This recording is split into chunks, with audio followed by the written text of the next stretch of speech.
So, hello everybody, this is Bhante Joe here, and I'm just here at Sri Jnanarama and thought to record a short Dhamma discussion for the internet.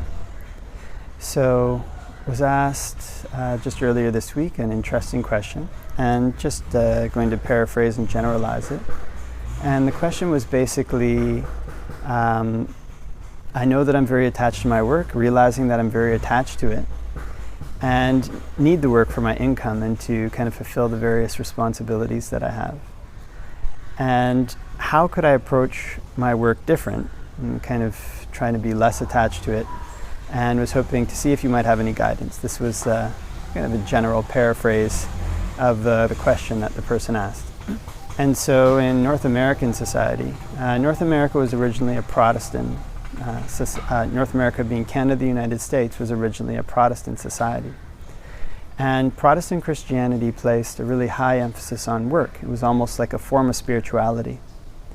So for this reason, work is bound up both historically, coming from the past, and even it's worked its way into the fabric of North American society. People spend a lot of time doing work in general, Canada, the United States, and say less time on their social relationships than they might in other countries. And so, for this reason, a lot of a person's weight is put on their work. When the Buddha talks about the way that people build identities, sometimes uses this metaphor of feeding. And so when a person builds their body, then they feed on certain foods in order to give their body nourishment. But not just their body, people also mentally feed on things. There's ways in which they build mental identities, in which they're gaining food from external sources. So when so much is placed on work, it means that a lot of one's mental image of the world, a lot of the way that one rests the weight, not just of one's body, but also of one's mind, is placed on work.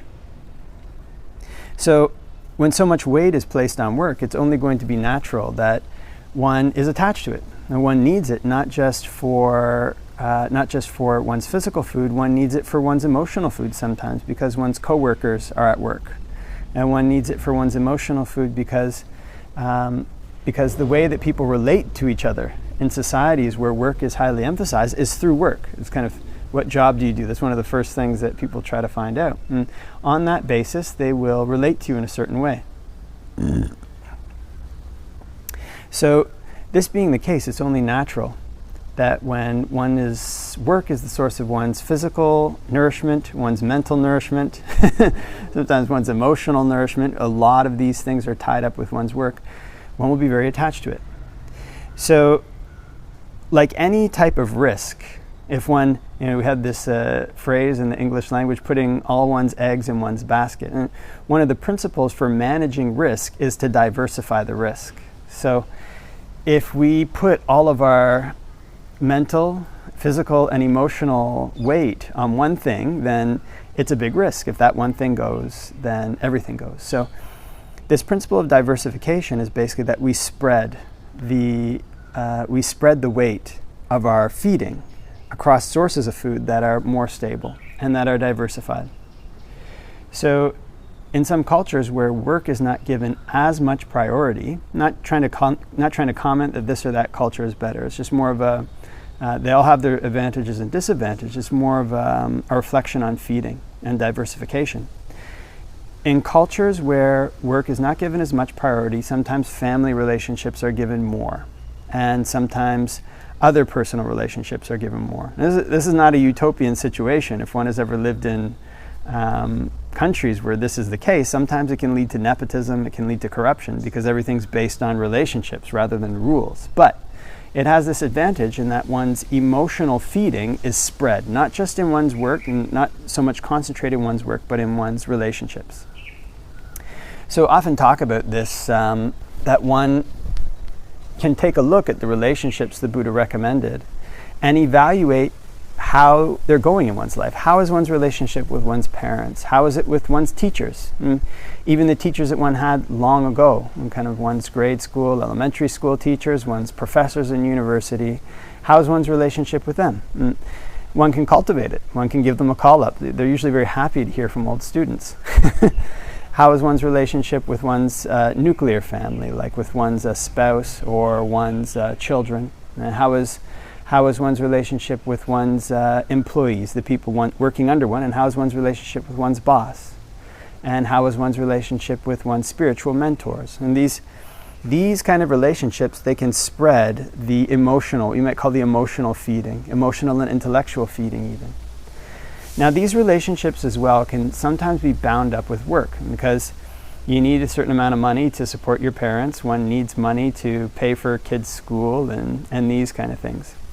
But there is also this component in human cultures where people build things in this economy of exchange, this economy of gifts. And ideally, this kind of economy is more prevalent in these relationships than the pure monetary exchange economy. And that means is that one's friendships, sometimes you help them, you're there for them in times of difficulty, and if you have good friends, they'll also help you. It's not so dependent on one's weekly paycheck, although of course it is affected by that. Same thing with one's relationship with one's parents, or even more so one's relationship with one's spiritual teachers.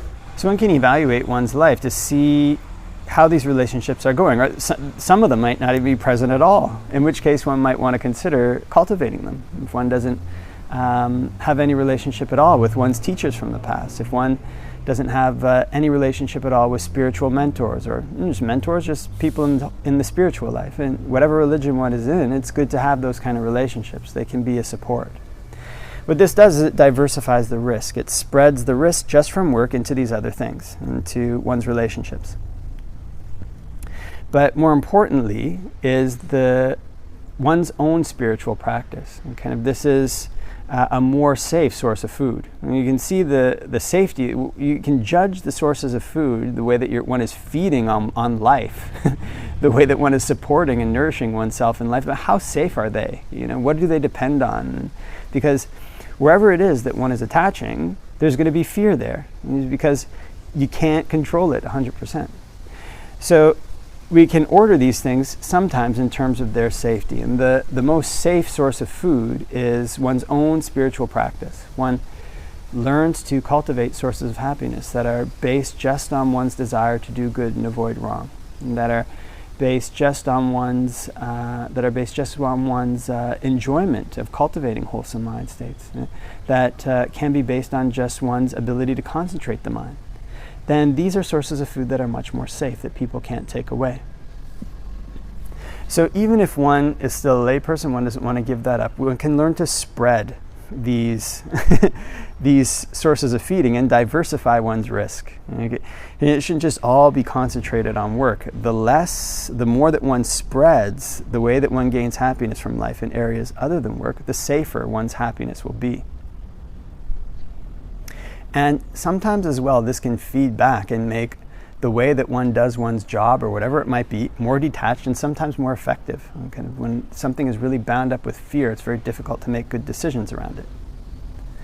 But ultimately, one has to recognize the source of this problem, which is attachment itself. And wherever it is that one is attaching, wherever it is that one is feeding, like I said, there's going to be fear there. And so ultimately, there's not really a way that one can be totally invested in work, feeding off it, enjoying it, and not be afraid. So for this, the Buddha's teachings are a bit like climbing a ladder. You start on one ladder. In some ways, these attachments are forms of addiction. You have to grab onto something. So you grab onto the lower rung of the ladder, work at first. And you can learn to grab higher, the dana, the giving that one does in these relationships, and learn to go even higher in kind of one's own spiritual practice. Each of these things can be somewhat more safe. And eventually, of course, the ultimate safety is if one can let go of the ladder oneself and one gets to the very top. But in order to do this, one has to sometimes let go of the lower rung. So, although, of course, this question wasn't about renunciation, it's just important to know the limitations of this. So long as one is feeding on work, so long as one is deeply involved in it, so long as it penetrates all these aspects of one's life, one will suffer whenever it's threatened. One will suffer whenever it loses it. And one may feel fear whenever there's change there. So one can learn to spread the risk in this way, to diversify the risk in this way, but one can also have this attitude in mind, this view in mind that so long as I'm feeding, there's going to be problems. and recognizing that there's going to be no perfect solution in trying to balance work. It's always going to be a source of feeding. So with this, one can learn to direct one's desires, direct one's mind to something that's unconditioned. And this is the purpose of the Buddhist goal. So in this way, work can be a rung on the ladder in one's spiritual practice. And one needs it for income. One can learn to try to cultivate it well. But one can also have this attitude that the time may come when it's time to pull myself up to a higher rung. And the mind is ready when I'm ready. And in this way, one's relationship with work, one's use of it as a source of food, can be not just for nourishing the body, but for nourishing the mind, nourishing one's spiritual practices, allowing one to climb higher on this ladder, ideally until one can let it go, in which case one will also have to let go of work to a certain extent. But happiness is to be found where there's no attachment. Because when there's no attachment, that means there's no fear. So leave that for reflection, and wishing everybody all the blessings of Dhamma practice.